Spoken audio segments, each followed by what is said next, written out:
ನಾವು ಶುಗರ್ ತಿನ್ನೋ ಹಾಗಿಲ್ಲ, ನಾವು ಅನ್ನ ಊಟ ಮಾಡೋ ಹಾಗಿಲ್ಲ, ನಾವು ಸ್ವೀಟ್ ತಿನ್ನೋ ಹಾಗಿಲ್ಲ. ಬೇಡ ಬೇಡ ಬೇಡ, ಎಚ್ಚರಿಕೆಯಿಂದಿರು ಅಂತ ಒಂದು ಮನಸ್ಸು ಹೇಳ್ತಾ ಇರುತ್ತೆ.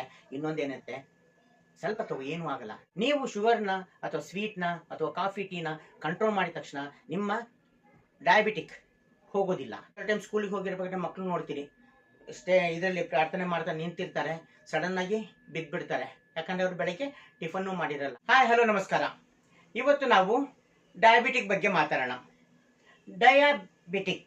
ಡಯಾಬಿಟ್ ಅಂತ ಅಂದ್ರೆ ನಾವು ಈ ಒಂದು ಡಯಾಬಿಟಿಕ್ ನ ತಗೊಂಡು ನಾವು ಪ್ರತಿದಿನ ನಾವು ಬಿಟ್ ಬೈ ಬಿಟ್ ಅಲ್ಲಿ ಸಾಯ್ತಾ ಇದೀವಿ. ಡೈ ಇನ್ ಎ ಬಿಟ್, ಗೊತ್ತಾಯ್ತಲ್ಲ? ಅದಕ್ಕೆ ಡಯಾಬಿಟಿಕ್ ಅಂದ್ರೆ ನಾನು ಸುಮ್ಮನೆ ನಿಮ್ಗೆ ಹೇಳಿದೆ, ನಾವು ಪ್ರತಿದಿನ ಈ ಒಂದು ಮಧುಮೇಹದಿಂದ ಬಹಳಷ್ಟು ರೀತಿಯ ಕಷ್ಟನ ಅನುಭವಿಸ್ತಾ ಇದ್ದೀವಿ.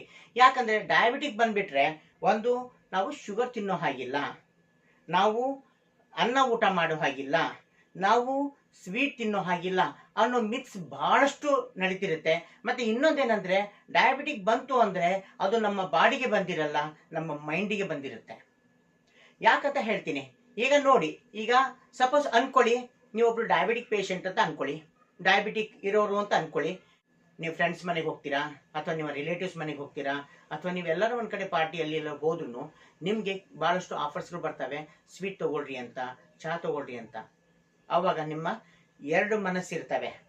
ಒಂದೇನ್ ಮಾಡುತ್ತೆ ಅಂದ್ರೆ, ಬೇಡ ಬೇಡ ಬೇಡ, ಎಚ್ಚರಿಕೆಯಿಂದಿರು ಅಂತ ಒಂದು ಮನಸ್ಸು ಹೇಳ್ತಾ ಇರುತ್ತೆ.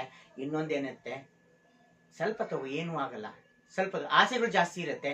ನೀವೇನ್ ಮಾಡ್ತೀರಿ, ಸ್ವಲ್ಪ ತಗೊಳ್ಳೋದಕ್ಕೆ ಇಷ್ಟಪಡ್ತೀರಿ, ಆದ್ರೆ ಇನ್ನೊಂದು ಮನಸ್ಸು ಬೇಡ ಬೇಡ ಬೇಡ ಅಂತಾನೆ ಇರುತ್ತೆ. ಆದ್ರೂ ನೀವೇನ್ ಮಾಡ್ತೀರಿ, ಏನಾಗಲ್ಲ ಬಿಡು ಅಂತ ಹೇಳ್ಬಿಟ್ಟು ತಗೊಂಡ್ಬಿಡ್ತೀರಿ. ತಗೊಂಡಾದ್ಮೇಲೆ ಅದೊಂದು ಗಾದೆ ಹೇಳ್ತಾರಲ್ಲ, ಕಾಗೆ ಕೂರೋದಕ್ಕೂ ಕೊಂಬೆ ಮುರಿಯೋದಕ್ಕೂ ಅನ್ನೋ ಹಾಗೆ ನೀವು ಶುಗರ್ ತಗೊಂಡ್ರಿ ಅಂದ್ರೆ, ಶುಗರ್ ಇನ್ ಸೆನ್ಸ್ ಕಾಫಿ ತಗೊಂಡ್ರಿ ಅಥವಾ ಟೀ ತಗೊಂಡ್ರಿ ಅಥವಾ ಯಾವ್ದಾದ್ರು ಫ್ರೂಟ್ಸ್ ತಗೊಂಡ್ರಿ ಅಥವಾ ಸ್ವೀಟ್ಸ್ ತಗೊಂಡ್ರಿ ಅಂತ ತಿಳ್ಕೊಂಡಾದ್ಮೇಲೆ ಏನೋ ಕಾರಣಾಂತರಿಂದ ಏನೋ ಸಮ್ ಪ್ರಾಬ್ಲಮ್ ಆಯ್ತು. ಅವಾಗ ಒಂದು ಮನಸ್ಸು ಹೇಳ್ತಿರುತ್ತೆ, ನಾನು ಹೇಳಿದ್ ಕೇಳ್ದೆ, ನೀನು ಅನುಭವಿಸೀಗ ನೋಡಿ ಹೆಂಗಾಗ್ತಿದೆ, ಬೇಡ ಬೇಡ ಬೇಡ ಅಂದ್ರೂ ತಿಂದೆ ಅಂತ ಹೇಳಿ ನಮ್ಮ ಒಂದು ಮನಸ್ಸು ಚುಚ್ಚಿ ಹೇಳಕ್ ಶುರು ಆಗುತ್ತೆ. ಅವಾಗ ನಿಮ್ಮ ಇನ್ನೊಂದು ಮನಸ್ಸು, ಹೌದಲ್ಲ ನಾನು ಯಾಕಾದ್ರೂ ತಿನ್ನಲ್ಲ ಅಂತ ಹೇಳ್ಬಿಟ್ಟು ಇನ್ ಫ್ಯೂಚರ್ ನೀವೇನ್ ಮಾಡ್ತೀರಿ, ಆದಷ್ಟು ಕಂಟ್ರೋಲ್ ಮಾಡಕ್ ಶುರು ಮಾಡ್ತೀರಿ. ನೀವು ಶುಗರ್ನ ಅಥವಾ ಸ್ವೀಟ್ನ ಅಥವಾ ಕಾಫಿ ಟೀನ ಕಂಟ್ರೋಲ್ ಮಾಡಿದ ತಕ್ಷಣ ನಿಮ್ಮ ಡಯಾಬಿಟಿಕ್ ಹೋಗೋದಿಲ್ಲ. ನೀವು ಫಸ್ಟ್ ನಿಮ್ಮ ಮೈಂಡಿಂದ ತೆಗಿಬೇಕು. ನಿಮ್ಮ ಮೈಂಡಿಂದ ತೆಗೆದ್ರೆ, ಶುಗರ್ ಇದೆ ಅನ್ನೋದನ್ನ ನಿಮ್ಮ ಮೈಂಡಿಂದ ತೆಗೆದ್ರೆ ಯಾವ ಪ್ರಾಬ್ಲಮ್ಮು ಇಲ್ಲ. ನಮ್ಮ ದೇಹಕ್ಕೆ ಸರ್ಟನ್ ಶುಗರ್ ಬೇಕೇ ಬೇಕು. ಶುಗರ್ ಇಲ್ಲ ಅಂದ್ರೆ ನಾವು ಜೀವನ ಮಾಡೋಕ್ಕಾಗಲ್ಲ.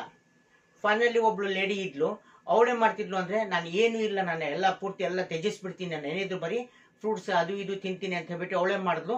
ಎಲ್ಲ ಕಾರ್ಬೋಹೈಡ್ರೇಟ್ ಎಲ್ಲ ತ್ಯಜಿಸ್ಬಿಟ್ಟು ಜಂಗಲಿಗೆ ಹೋದ್ಲು, ಬರೀ ಹಣ್ಣು ಹಂಪಲು ತಿನ್ನಕ್ಕೆ ಶುರು ಮಾಡಿದ್ಲು. ಫೈನಲಿ ಯಾವ ಪೊಸಿಷನ್ ಬಂದ್ಲು ಅಂದ್ರೆ, ವೆರಿ ಲೀನ್ ಆಗಿದ್ಲು, ಕಂಪ್ಲೀಟ್ ಲೀನ್. ಬೇಕಾದ್ರೆ ನೀವು ಗೂಗಲ್ ಮಾಡಿ ನೋಡ್ಬೋದು, ವೆರಿ ಲೀನ್ ಆಗಿದ್ಲು. ಫೈನಲಿ ಅವಳು ಸ್ವಲ್ಪ ದಿವಸದಲ್ಲೇ ಮೃತಪಟ್ಲು. ಹಾಗಾಗಿ ನಾವೇನು ಹೇಳ್ತೀವಿ ಅಂದ್ರೆ, ನಮ್ಮ ದೇಹಕ್ಕೆ ಏನೇನು ಬೇಕು, ಕಾರ್ಬೋಹೈಡ್ರೇಟ್ಸ್ ಬೇಕಾ, ಫ್ಯಾಟ್ ಬೇಕಾ ಅಥವಾ ಗ್ಲೂಕೋಸ್ ಬೇಕಾ, ಇವೆಲ್ಲವೂ ನಿಯಮಿತವಾಗಿ ನಾವು ತಗೊಳ್ತಾ ಹೋದ್ರೆ ನಮ್ಗೆ ಯಾವ ಪ್ರಾಬ್ಲಮ್ ಬರಲ್ಲ. ನಾವು ಅತಿಯಾಗಿ ತಗೊಂಡಾಗ ಅಮೃತನೂ ವಿಷ ಆಗೋಗುತ್ತೆ. ಈಗ ನಾವು ಟೈಪ್ 2 ಡಯಾಬಿಟಿಕ್ ಬಗ್ಗೆ ನಾವು ಮಾತಾಡೋಣ. ಈ ಟೈಪ್ 2 ಡಯಾಬಿಟಿಕ್ ಯಾವಾಗ ಬರುತ್ತೆ, ಹೇಗೆ ಬರುತ್ತೆ ಅನ್ನೋದು ನಾನು ಹೇಳ್ತೀನಿ. ಇದು ಆದಷ್ಟು 30, 40, 50 ಮೇಲೆ ಶುರು ಆಗುವಂಥದ್ದು ಡಿಸಾರ್ಡರ್. ಇದೇನ್ ಮಾಡುತ್ತೆ ಅಂದ್ರೆ, ನಮ್ಮ ದೇಹದಲ್ಲಿರುವಂತ ಇನ್ಸುಲಿನ್ ಏನಾಗುತ್ತೆ, ಜನರೇಟ್ ಆಗ್ತಿರುತ್ತೆ. ಇನ್ಸುಲಿನ್ ಜನರೇಟ್ ಆಗುತ್ತೆ ಅಂದ್ರೆ ಬೀಟಾ ಸೆಲ್ ಸ್ಟಿಮ್ಯುಲೇಟ್ ಆಗ್ತವೆ, ಇನ್ಸುಲಿನ್ ಪ್ರೊಡಕ್ಷನ್ ಜಾಸ್ತಿ ಆಗುತ್ತೆ. ಇನ್ಸುಲಿನ್ ಜಾಸ್ತಿ ಆದಂಗೆ ನಮ್ಮ ದೇಹದಲ್ಲಿ ಇನ್ಸುಲಿನ್ ಯುಟಿಲೈಸೇಷನ್ ಕಡಿಮೆ ಆಗ್ತಾ ಹೋಗುತ್ತೆ. ಹಾಗಾಗಿ ನಮ್ಮ ದೇಹದ ರಕ್ತದಲ್ಲಿ ಅತಿಯಾದ ಗ್ಲೂಕೋಸ್ ಅಂಶ ಕಂಡು ಬರುತ್ತೆ. ಈ ಅತಿಯಾದ ಗ್ಲೂಕೋಸ್ ಅಂಶ ಕಂಡು ಬಂತು ಅಂದ್ರೆ, ನಮ್ಮ ದೇಹದಲ್ಲಿ ಒಬ್ರು ಡಾಕ್ಟರ್ ಇರ್ತಾರೆ, ಅಥವಾ ಒಬ್ರು ಎಲ್ಲವನ್ನ ನಿಯಂತ್ರಿಸುವಂತವ್ರು ಇರ್ತಾರೆ. ಅದು ಬೇರೆ ಯಾರು ಅಲ್ಲ, ನಮ್ಮ ಕಿಡ್ನಿ. ಈ ನಮ್ಮ ಕಿಡ್ನಿಲಿ ಏನ ಮಾಡುತ್ತೆ ಅಂದ್ರೆ, ನಮ್ಮ ದೇಹದಲ್ಲಿರುವಂತಹ ಸಕ್ಕರೆ ಅಂಶವನ್ನು ಕಂಪ್ಲೀಟ್ ಆಗಿ ತೆಗೆದು ಫಿಲ್ಟರ್ ಮಾಡಿ ಹೊರಗಡೆ ಕಳ್ಸಕ್ ಶುರು ಮಾಡುತ್ತೆ, ನಿಯಂತ್ರಿಸಲು ಶುರು ಮಾಡುತ್ತೆ. ಆದ್ರೆ ಅತಿಯಾಗಿ ಅದಕ್ಕೂ ವರ್ಕ್ ಲೋಡ್ ಆಯ್ತು ಅಂದ್ರೆ, ನಮ್ಮ ದೇಹದಲ್ಲಿರುವಂತಹ ಸಕ್ಕರೆ ಪ್ರಮಾಣ ಅಂದ್ರೆ ನಮ್ಮ ರಕ್ತದಲ್ಲಿರುವಂತಹ ಸಕ್ಕರೆ ಪ್ರಮಾಣ ಕಡಿಮೆ ಮಾಡೋ ಸಂಬಂಧ ಅದು ಫಿಲ್ಟರ್ ಮಾಡಿ ಯೂರಿನ್ ಕಳ್ಸಕ್ ಶುರು ಮಾಡುತ್ತೆ. ಯೂರಿನ್ ಅಲ್ಲೂ 1+, 2+, 3+ ಗ್ಲೂಕೋಸ್ ಕಂಡು ಬರುತ್ತೆ. ಅವಾಗ ನಾವೇನ್ ಹೇಳ್ತೀವಿ, ಯೂರಿನ್ ಶುಗರ್ ಇದೆ ಅಂತೀವಿ, ಬ್ಲಡ್ ಶುಗರ್ ಇದೆ ಅಂತ ಹೇಳ್ತೀವಿ. ಅಷ್ಟೇ ಅಲ್ಲ, ಈ ಬ್ಲಡ್ ಶುಗರ್ನ ನಮ್ಮ ದೇಹಕ್ಕೆ ಯುಟಿಲೈಸ್ ಆಗೋ ರೀತಿ ಮಾಡಬೇಕು ಅಂದ್ರೆ ಅಲ್ಲಿ ಒಂದು ಚಾವಿ ಕಳೆದು ಹೋಗ್ಬಿಟ್ಟಿರುತ್ತೆ. ಅಂದ್ರೆ ಏನಾಗುತ್ತೆ, ನಮ್ಮ ದೇಹದ ರಕ್ತನಾಳಗಳಲ್ಲಿ ತುಂಬಿರುವಂತ ಗ್ಲೂಕೋಸ್ ಅಂದ್ರೆ ಶುಗರ್ ಏನಿದೆ ಇದು ನಮ್ಮ ಮಸಲ್ಸಿಗೆ ಹೋಗಬೇಕು. ಈ ಮಸಲ್ಸಿಗೆ ಹೋಗಬೇಕು ಅಂದ್ರೆ ಇಲ್ಲಿಂದ ಈ ಕಡೆ ಹೋಗೋದಕ್ಕೆ ಒಂದು ಲಾಕ್ ಅಂಡ್ ಕೀ ಅರೇಂಜ್ಮೆಂಟ್ ಇರುತ್ತೆ. ಈ ಲಾಕ್ ಅಂಡ್ ಕೀ ಅರೇಂಜ್ಮೆಂಟ್ ಯಾವ್ದಕ್ಕೆ ನಿಯಂತ್ರಿಸುತ್ತೆ ಅಂದ್ರೆ ಇನ್ಸುಲಿನ್ ನಿಯಂತ್ರಿಸ್ತಾ ಇರುತ್ತೆ. ಇನ್ಸುಲಿನ್ ಮಾಡುತ್ತೆ, ಎಷ್ಟು ಕಳಿಸ್ಬೇಕು ಅಷ್ಟು ಕಳಿಸ್ತಾ ಇರುತ್ತೆ, ಮಿಕ್ಕಿದೆಲ್ಲವೂ ಫ್ಲೋಲ್ ಹೋಗ್ತಿರುತ್ತೆ. ನಮ್ಮ ದೇಹದ ರಕ್ತದಲ್ಲೂ ಸಮ್ ಶುಗರ್ ಪ್ರಮಾಣ ಇದ್ದೇ ಇರುತ್ತೆ, ಇರಲೇಬೇಕು.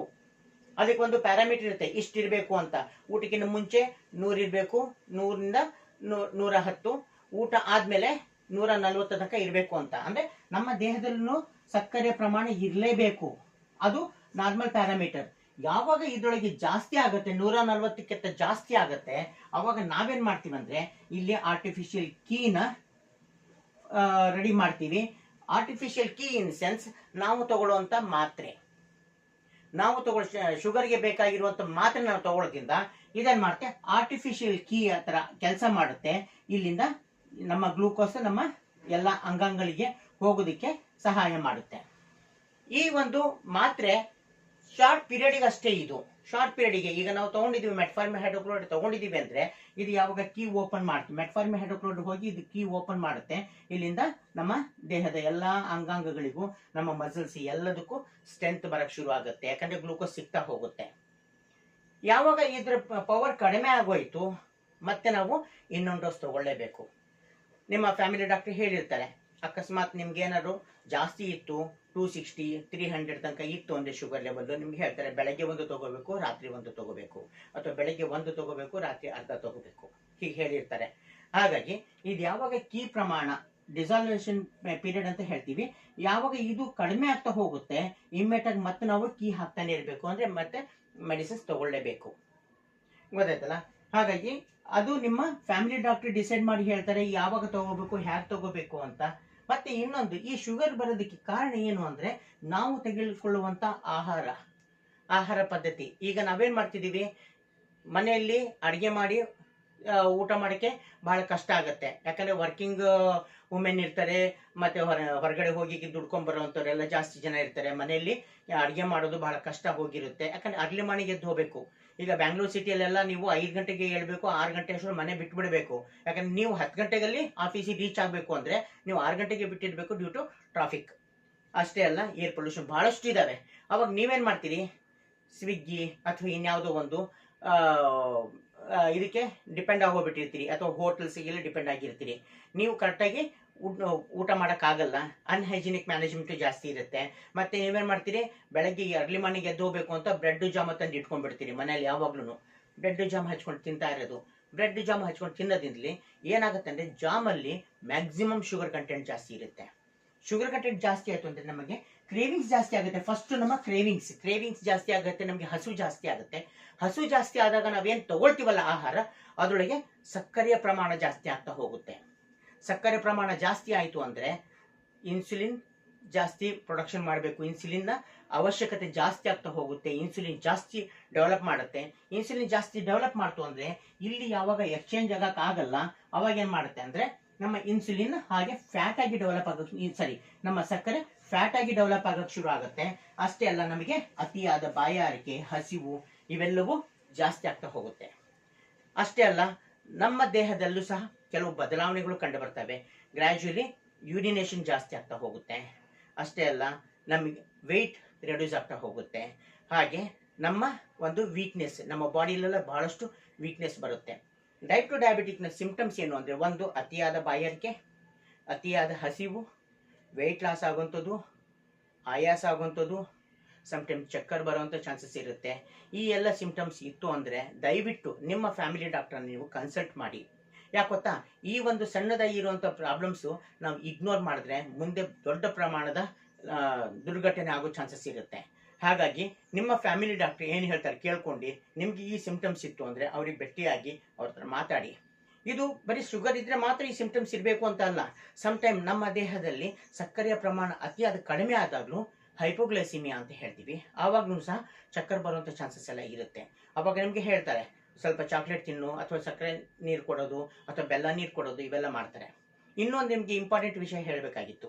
ನಮ್ಮ ದೇಹದಲ್ಲಿ ಎಷ್ಟೋ ಜನರಿಗೆ ಏನಾಗುತ್ತೆ ಅಂದರೆ, ಕೆಲಸ ಮಾಡಿರ್ತಾರೆ, ಸಡನ್ ಆಗಿ ಇದ್ದಿದ ತಕ್ಷಣ ಕಣ್ಣಿಗೆ ಕತ್ಲೆ ಬರುತ್ತೆ, ಏನೇನೂ ಕಾಣಲ್ಲ, ಸಮ್ ಟೈಮ್ ಬ್ಲ್ಯಾಂಕ್ ಆಗೋಗ್ಬಿಟ್ಟಿರ್ತಾರೆ, ಬ್ಲ್ಯಾಂಕ್ ಆಗಿ ಅವ್ರು ಬಿದ್ದುಬಿಟ್ಟಿರ್ತಾರೆ. ಬಿದ್ದಿದ ತಕ್ಷಣ ಅಕ್ಕಪಕ್ಕದಲ್ಲಿರೋ ಜನರು ಏನು ಮಾಡ್ತಾರೆ, ಅವ್ರಿಗೆ ಏನಂತ ಮೈಂಡಲ್ಲಿ ಇರಲ್ಲ, ಸಡನ್ ಆಗಿ ದೇ ಆರ್ ಥಿಂಕಿಂಗ್ ಏನಾಯ್ತಾರೆ ಪಿಟ್ಸ್ ಬಂದ್ಬಿಟ್ಟಿದೆ ಅಂದ್ಬಿಡ್ತಾರೆ, ಎಪಿಲೆಪ್ಸಿ ಅಂತ ಅವ್ರ ಕೈಯಲ್ಲಿ ಕಬ್ಬಣ ಕೊಡೋದು ಅದು ಇದು ಎಲ್ಲ ಮಾಡಿಬಿಡ್ತಾರೆ.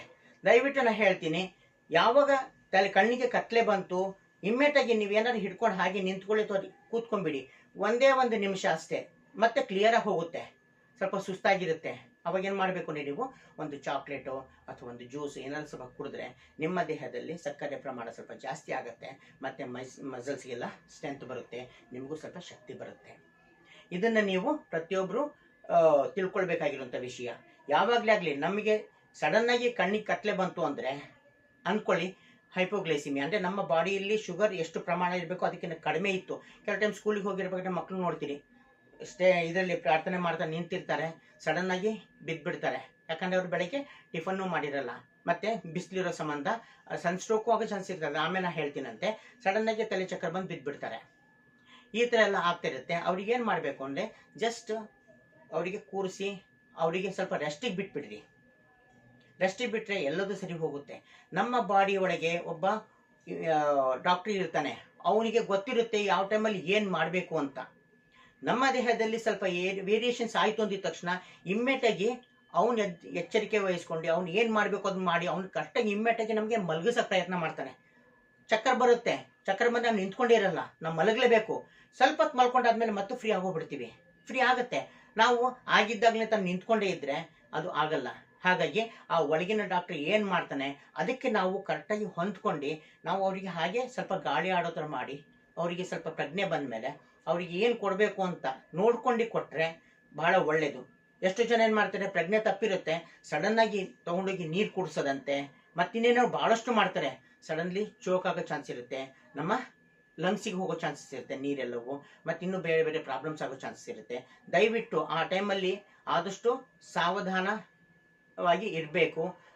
ಒಂದು ಪೇಷಂಟ್ ಯಾರು ಬಿದ್ದಿರ್ತಾರಲ್ಲ ಅವರಿಗೆ ಗಾಳಿ ಆಡೋ ರೀತಿಯಲ್ಲಿ ನಾವೆಲ್ಲರೂ ಸ್ವಲ್ಪ ಸರ್ಕೊಂಡು 2 ನಿಮಿಷ ಅವರಿಗೆ ಫ್ರೀ ಬಿಟ್ಬಿಟ್ರೆ ತಂತಾನೆ ಎದ್ದೇಳ್ತಾರೆ. ಅವ್ರಿಗೆ ಅವಾಗ ನಾವು ಕೇಳಬೇಕು ಏನಾಯಿತು ಎತ್ತ ಅಂತ ಕೇಳಬೇಕು. ಅವರೇ ಹೇಳ್ತಾರೆ ಕಣ್ಣಿಗೆ ಕತ್ಲೆ ಆಯಿತು, ಹಂಗಾಯ್ತು ಹಿಂಗಾಯ್ತು. ಸಿಂಪಲ್, ಏನಿಲ್ಲ, ಒಂದು ಚಾಕ್ಲೇಟ್ ಏನಾದ್ರು ಕೊಟ್ಟರೆ ಬಾಯಲ್ಲಿ ಅವ್ರು ಸರಿ ಹೋಗ್ಬಿಡ್ತಾರೆ. ಇದನ್ನು ನೀವು ಜ್ಞಾಪಕ ಇಟ್ಕೋಬೇಕು. ಈಗ ನಾನು ಹೇಳಿದೆ, ಒಂದು ಅತಿಯಾದ ಬಾಯಾರಿಕೆ, ಮತ್ತು ಅತಿಯಾದ ಹಸಿವು, ಅತಿಯಾದ ಮೂತ್ರ, ವೆಯ್ಟ್ ರೆಡ್ಯೂಸ್ ಆಗೋದು, ಇವೆಲ್ಲವೂ ಡಯಾಬಿಟಿಕ್ 2ನ ಸಿಂಪ್ಟಮ್ಸ್. ನಾನು ನಿಮಗೆ ಆಲ್ರೆಡಿ ಟೈಪ್ 1 ಡಯಾಬಿಟಿಕ್ ಬಗ್ಗೆ ಹೇಳಿದ್ದೆ. ಟೈಪ್ 1 ಡಯಾಬಿಟಿಕ್ ಬೈ ಬರ್ತಿಂದ ಬರುತ್ತೆ. ಅಂದರೆ ಬರ್ತಿಂದ ಅಂದರೆ ಜಸ್ಟ್ ಬರ್ತಾಗುತ್ತೆ, ಸಣ್ಣ ಮಕ್ಕಳಿಂದ ಹಿಡಿದು ಯಾವಾಗಾರ ಬರ್ಬೋದು. ಆದರೆ ಟೈಪ್ 2 ಡಯಾಬಿಟಿಕ್ ಮಿಡ್ಲ್ ಏಜಿಂದ ಅಂಟು 30, 40, 50 ಆನ್ವರ್ಡ್ಸ್ ಬರುತ್ತೆ.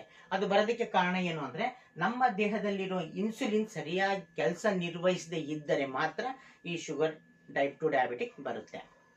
ಈ ವಿಡಿಯೋ ನಿಮಗೆ ಇಷ್ಟ ಆದರೆ ನಮ್ಮ ವಿಡಿಯೋನ ಲೈಕ್ ಮಾಡಿ, ಶೇರ್ ಮಾಡಿ, ಹಾಗೆ ಸಬ್ಸ್ಕ್ರೈಬ್ ಮಾಡಿ. ಕಮೆಂಟ್ ಬಾಕ್ಸಲ್ಲಿ ನಿಮ್ಮ ಕಮೆಂಟ್ಸ್ನ ತಿಳಿಸಿ, ಮತ್ತು ನೆಕ್ಸ್ಟ್ ವಿಡಿಯೋಗೆ ಅನುಕೂಲ ಆಗುತ್ತೆ. ನಮಸ್ತೆ.